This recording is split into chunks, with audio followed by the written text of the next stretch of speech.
The woods were quieter than they should have been. Clara felt it the moment she stepped past the tree line, a suffocating stillness that swallowed even the wind. The path beneath her boots had once been a road, now little more than a scar through the undergrowth.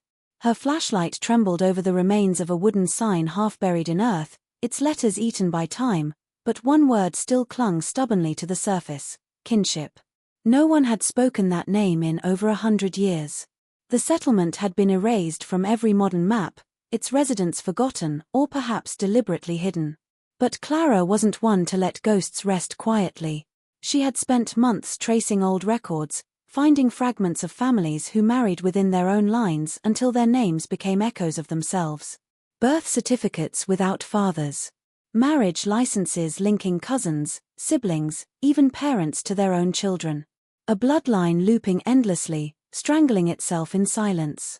The deeper she went, the heavier the air grew, thick with rot and memory. Cabins leaned drunkenly against one another, roofs collapsed under the weight of vines. She caught a glimpse of a child's shoe lodged in the mud, still small, still waiting. When she lifted it, a centipede wriggled free and vanished into the dark. Her breath fogged in the cold, though it wasn't winter. Something about the place refused warmth. She felt eyes, many eyes, watching from somewhere behind the tree line, patient and curious. The wind shifted, carrying the faintest sound, so soft she almost missed it, a lullaby, cracked and tuneless, sung by a voice that hadn't aged in decades. Clara tightened her grip on the flashlight. Ahead, the path split into three, each leading deeper into the forgotten bones of Kinship Hollow. And though her pulse screamed for her to turn back, the historian in her whispered otherwise. Because the truth, she knew, was still here, buried beneath a century of soil and shame, waiting for someone with her blood to uncover it. It began with a map that should never have existed. In the archives of an old county courthouse, Clara found it wedged between the brittle pages of a ledger dated 1897. The parchment was stained with damp and age, its ink fading into the color of dried blood.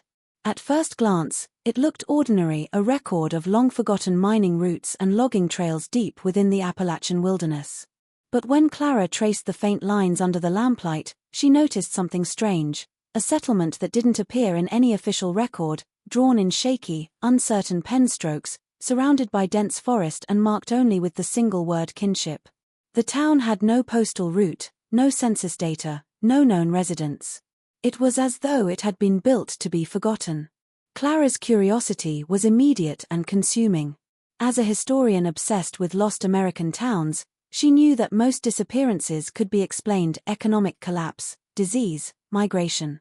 But kinship was different. Its name alone suggested something ancient and insular, something that resisted intrusion.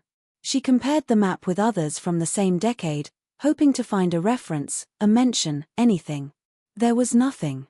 In fact, later editions of the map series had simply omitted that region altogether, replacing it with blank green wilderness, as if the land itself had swallowed the settlement whole. When she showed the document to a local librarian, the woman's face went pale. She pushed it back across the desk and muttered that some places were better left undisturbed. Clara laughed it off at first, but the librarian's unease stayed with her. There was something in that reaction, a flicker of memory, of warning, that made the discovery feel less like research and more like trespass. Days later, Clara revisited the courthouse to verify the map's authenticity. The clerk in charge of the archive swore that no such file had ever been logged. When they checked the shelf where she had found it, the gap was gone. The entire ledger had vanished. Clara began to feel the creeping chill of something unnatural, as though the past was actively erasing itself to keep her away. Yet the image of that faint red ink haunted her. Late one night, she pinned a copy of the map to her wall, tracing the route to where Kinship once stood. The forests that surrounded it were dense and largely untouched, a tangle of forgotten trails and unmarked graves of small towns that failed before they were ever recorded. Somewhere inside those woods, beneath the overgrowth and silence, a story was waiting, one that had been deliberately hidden for 100 years, and one that Clara could no longer ignore. Clara's obsession with kinship deepened once she began to dig into the county's old census records. What she found made less sense the further she read. The names were all too familiar, repeating over and over through decades, same surnames, same initials, sometimes even the same first names passed down like heirlooms that no one wanted to change. She noticed something else even stranger: multiple children born in the same month and year, sometimes to mothers with identical names. At first, she assumed clerical error. Rural record-keeping in the 1800s was rarely precise. But as she traced the lineages, the pattern grew undeniable. The families in Kinship Hollow hadn't just shared a name, they had shared everything, including blood. Whole generations seemed to fold into themselves. One family, the Willards, appeared in nearly every entry for over 60 years. By the third generation, Clara could no longer tell where one branch ended and another began. Birth certificates listed fathers who were also brothers, cousins recorded as spouses, and mothers whose maiden and married names were the same. It was as if time in kinship had looped back upon itself, trapping everyone in a cycle of repetition and decay. She printed out dozens of documents, pinning them on the wall of her small rented cabin until they formed a tangled web of ink and names. Each line crossed another, each surname connected by invisible bonds that grew darker with each generation. The more Clara studied the records, the more she felt something wrong in the ink itself. Some entries were written in faint, hurried script, as if the person recording them wanted to finish quickly and forget what they'd seen. A few pages had smudges of fingerprints, old and dark, as though someone had tried to erase them. There were notes beside certain names: born unsound, kept home, no church record, and the handwriting grew shakier over the years, the tone shifting from bureaucratic to almost fearful. Clara realized that kinship had been dying long before it vanished from maps. Its people had been turning inward, their lineage collapsing in on itself like a decaying structure. The county registrar couldn't explain why so many records shared the same birth dates or why the last documented child from kinship was born in 1912 and then nothing: no deaths, no marriages, no migration papers. The bloodline seemed to end in silence. But Clara didn't believe in clean endings. She had seen too much repetition, too many deliberate omissions. Somewhere out there, she thought, that bloodline still pulsed quietly in the woods, hidden beneath new names or perhaps not hidden at all, simply waiting for someone to notice it again. The letters came to Clara by accident, tucked inside a collection of estate documents she had purchased from an old auction house in Virginia. They were bound with a rotting ribbon, the paper thin as dried leaves and tinted the yellow of long-forgotten secrets. The handwriting was uneven, slanting between elegant and desperate, as if the writer had been trying to hold on to sanity while documenting something unbearable. The letters were dated between 1883 and 1905 and bore return addresses from the same vanished place, Kinship Hollow. At first, Clara thought they might be love letters or family correspondences, but as she read, a darker story began to reveal itself, one of deformity, obsession, and a community collapsing beneath its own lineage. The earliest letters spoke innocently enough. They mentioned harvests, church gatherings, and the importance of keeping the family strong. But slowly, the tone shifted. The writer, whose name appeared to be Eliza Willard, began describing strange occurrences in her family: children born with matching features too precise to be coincidence, infants who never cried, and faces that seemed to mirror each other so closely that even a mother could not tell them apart. Sometimes, Eliza wrote, I look upon my brother's boy and feel I am seeing my own reflection, though I have never borne a son. In another letter, she mentioned that the town's midwife had left without notice, claiming the newborns were not of natural making. Clara read on with growing unease. Eliza's words became fragmented, haunted by repetition. She spoke of how the elders insisted on purity of line, forbidding outsiders from marrying into the community. The blood, they claimed, must remain untainted to preserve the town's divine favor. But the result was something else entirely: children who spoke late, or not at all, who avoided sunlight and mimicked voices that weren't theirs. Their eyes, Eliza wrote in one trembling paragraph, do not look like the eyes of men. By the final letters, written in ink that bled from the pressure of the pen, Eliza sounded less like a chronicler and more like a prisoner. She mentioned her own pregnancy and her fear that the child within her might bear the same mark as the others. The last page ended mid-sentence, a blot of ink trailing off where she had written the words, "They say the Lord watches us, but here in kinship, it feels as though something else does." Clara sat in silence long after she finished, The letters spread before her like a confession from a place that had tried and failed to hide from what it had become. By the time Clara began asking questions around the nearby towns, word of her research had already spread farther than she expected. People recognized her name, not because they knew her, but because of what she was looking for. Each time she mentioned Kinship Hollow, the air seemed to grow colder. Bartenders, librarians, and old men sitting on porches gave her the same uneasy glance, the kind that lasts too long to be polite but ends too quickly to offer help. They didn't tell her stories. They told her warnings. "That place isn't gone," one old miner said, his voice breaking with age and something like fear. "It's just sleeping." Another woman, pale and hollow-eyed, refused to say the town's name at all. She called it the Hollow and told Clara that the woods surrounding it were not silent like most believed, they were waiting. The phrase haunted Clara. Waiting for what? She wondered. Every night, when she returned to her rented cabin, she replayed those conversations in her mind. The locals spoke as if the forest itself remembered something. A few hinted that hunters who wandered too deep sometimes came back different, quiet, glassy-eyed, their memories fragmented. Others never came back at all. One story described a man who disappeared for 3 days and re-emerged at the edge of town, barefoot and trembling, claiming he'd seen the kin that don't die. They said he burned his clothes before sunrise and left the county by morning. Clara knew superstition when she heard it, but the conviction in their voices disturbed her. These weren't tales passed down for entertainment, they were spoken like survival rules. Don't enter after dark. Don't answer voices that call from behind you. Don't look into mirrors near the hollow. She noticed how even the sheriff's tone shifted when she asked about missing persons near the old forest line. He didn't deny it, but he didn't confirm it either. He only said, "We leave that part of the county alone, It's not worth the trouble it brings." Still, fear only fueled her determination. Every historian knew that myths often sprouted from truth, and Clara believed that somewhere behind the warnings lay evidence, maybe of isolation, genetic decline, or a community lost to madness.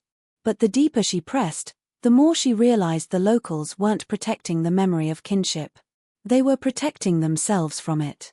Each whispered warning felt less like superstition and more like confession, as though they had all, in some way, brushed against the town's lingering shadow. And beneath all the caution and silence, Clara began to sense an undercurrent, a collective fear not of what had happened there, but of what still might. The road to Kinship Hollow wasn't marked on any modern map, but Clara followed the route she'd reconstructed from the old parchment anyway. It began as a gravel path cutting through the thick Appalachian forest, then narrowed into a dirt trail choked with roots and fallen branches. The trees grew taller, denser, their trunks so tightly packed that sunlight barely reached the ground.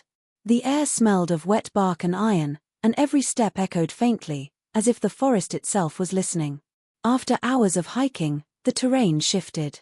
The forest floor sloped downward into a hollow that seemed unnaturally quiet. There were no birds, no insects, only the sound of her own breathing. It was there, in that heavy silence, that she saw it for the first time, a rusted iron gate standing alone among the trees, half buried in moss, its hinges twisted with age. Clara brushed away the vines and mud that had nearly consumed it. Beneath the corrosion, faint letters emerged, carved in careful but uneven script. The words were barely legible, but she could make them out under the beam of her flashlight *Kinship Hollow Star. A cold shiver rippled through her. The name she had spoken for weeks in archives and libraries was finally before her, not as a rumor or a line on paper, but something real and decaying.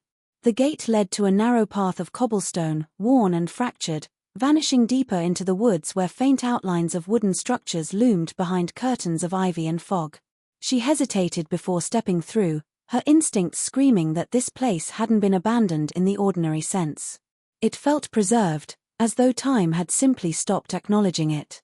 The smell of damp earth and mildew clung to the air, mixed with something faintly sweet, like rotting fruit.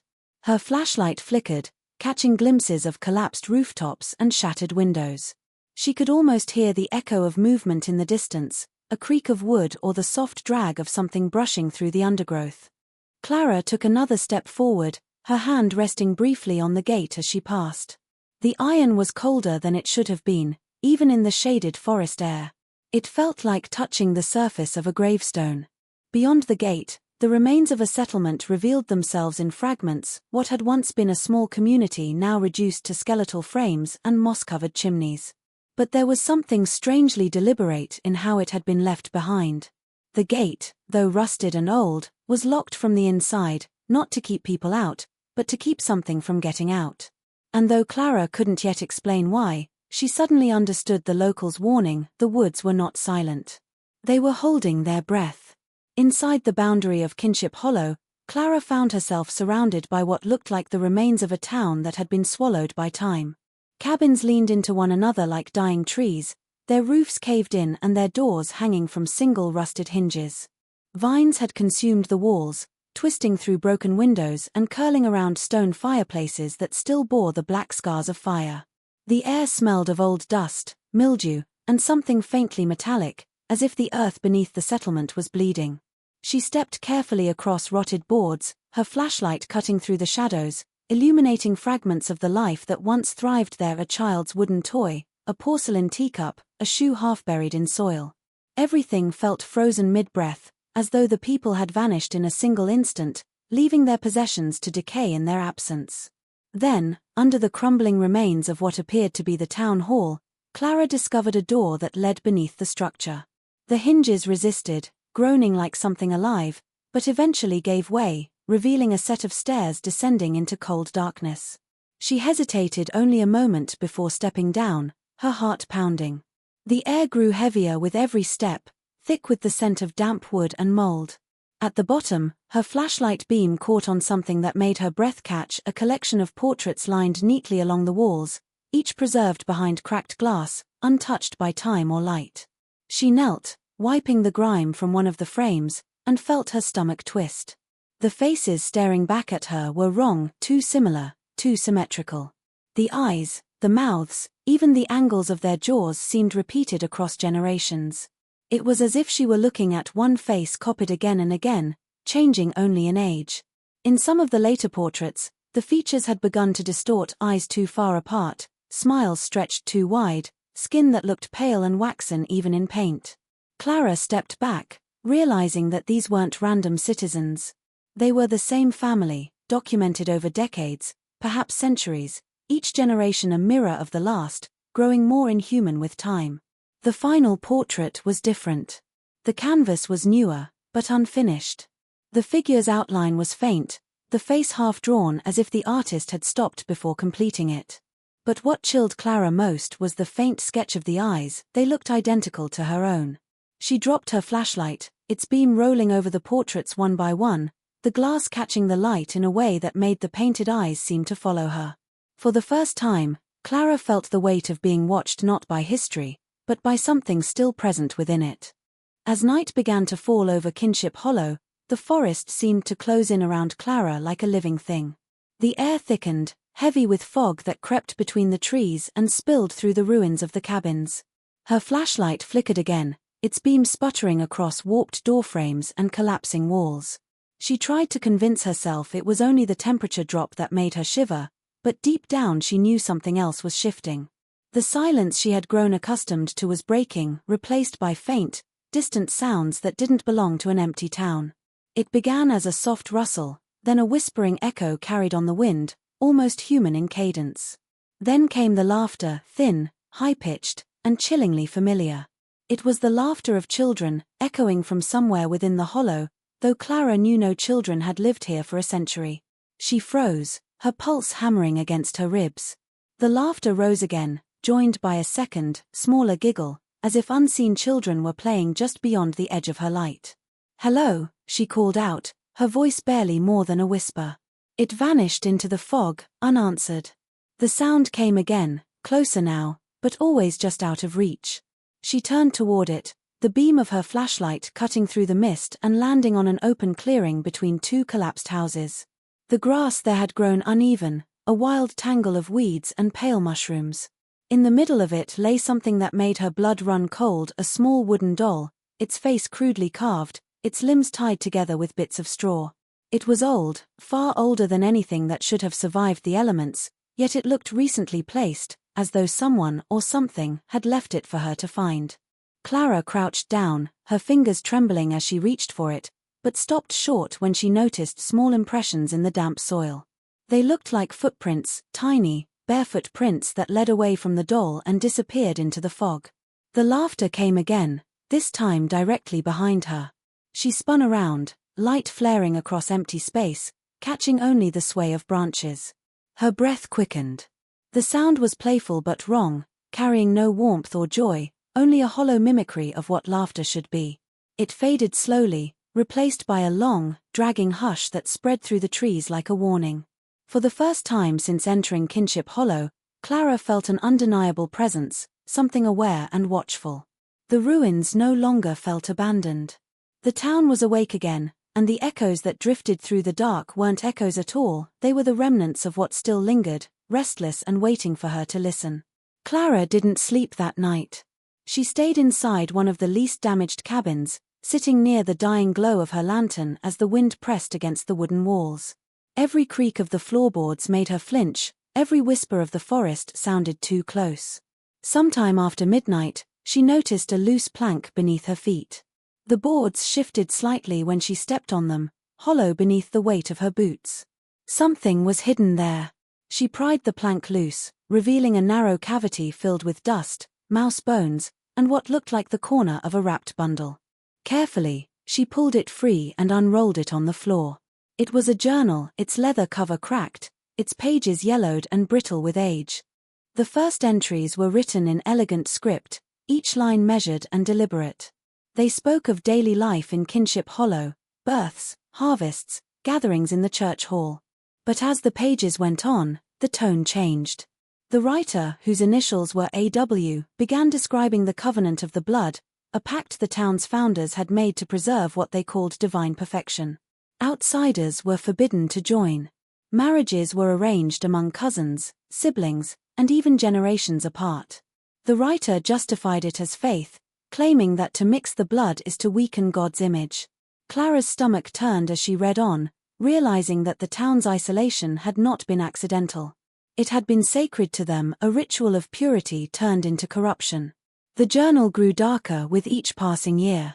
AW wrote about children being born with the mark, small deformities, pallid skin, eyes that didn't focus, limbs that bent unnaturally.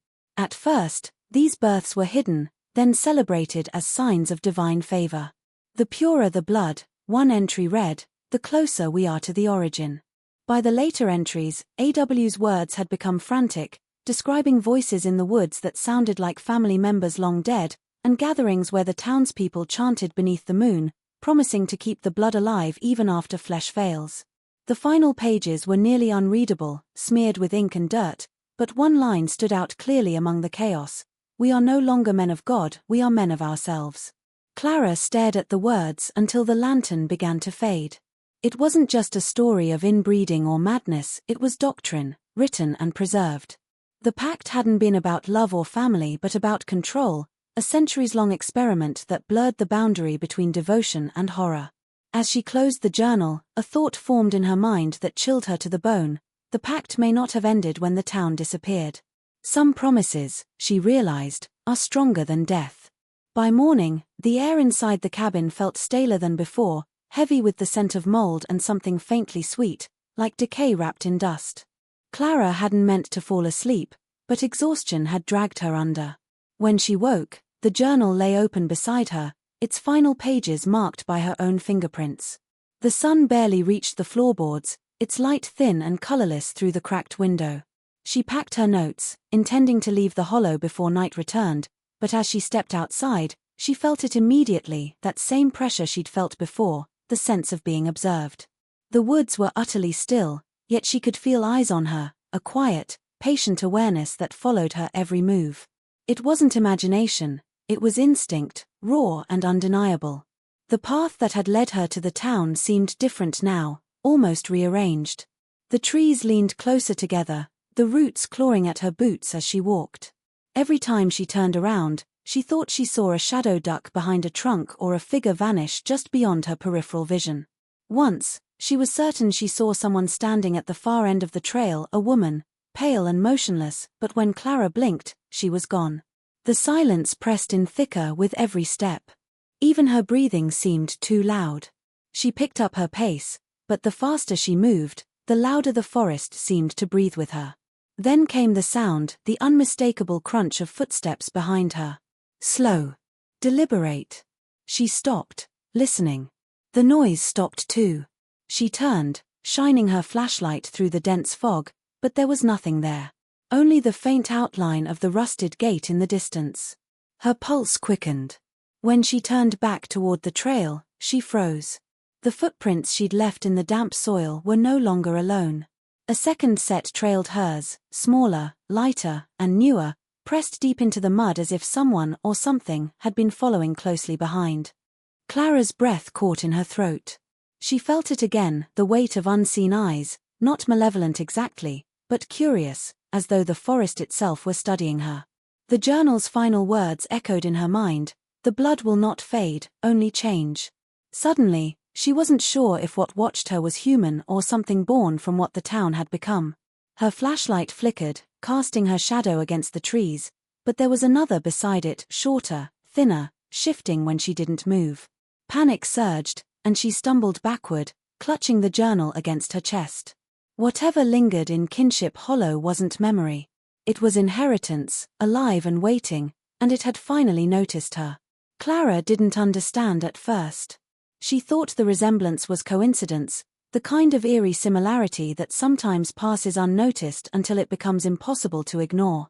But when she compared the last portrait in the cellar to an old photograph of her great-grandmother, the truth began to crystallize. The same eyes. The same slope of the cheek. Even the faint scar above the brow identical. Her hands trembled as she laid the two images side by side. The family she had been researching, the one she believed lost to time, wasn't just an academic curiosity. It was hers. The bloodline of Kinship Hollow hadn't vanished, it had merely scattered, branching outward just enough to hide in plain sight. And she was part of it. She flipped through the journal again, desperate for something that would explain how her family had escaped the hollow. One of the later entries mentioned a woman who fled during the final winter, carrying a newborn child and swearing never to speak the town's name again. The handwriting was rushed, the ink blurred, but the details were there: a date that matched her great-grandmother's birth, and a direction that led north, out of the valley. Clara felt her stomach twist. Her entire life, her family had avoided questions about their origins. Her grandmother had once told her, "Some roots are better left buried." She had thought it was just an old saying. Now it felt like a warning. As the realization sank in, she noticed something even more unsettling. In the mirror nailed crookedly to the cabin wall, her reflection seemed dimmer than it should have been, as if the light itself resisted touching her. Her features looked sharper, her skin pale from exhaustion, or perhaps something else. She leaned closer, tracing her reflection's outline, and for a brief, impossible second, the mirrored image didn't move with her. It smiled first. The air turned cold, so cold that her breath fogged in front of her face. Somewhere outside, a branch cracked, followed by the faint rustle of footsteps circling the cabin. Clara backed away, clutching the journal to her chest. The woods around Kinship Hollow had grown darker, the fog curling like smoke. She thought of the laughter she'd heard the night before, the shadows that mimicked human shape, the faces in the portraits that never stopped watching. It all made sense now. They weren't ghosts. They were descendants, remnants of a bloodline that refused to die. The inbreeding hadn't destroyed them completely, it had changed them, reshaped them into something that survived the collapse. And as she looked into the reflection that still smiled faintly on its own, Clara realized the truth she had been avoiding all along. She had never rediscovered Kinship Hollow. She had come home to it.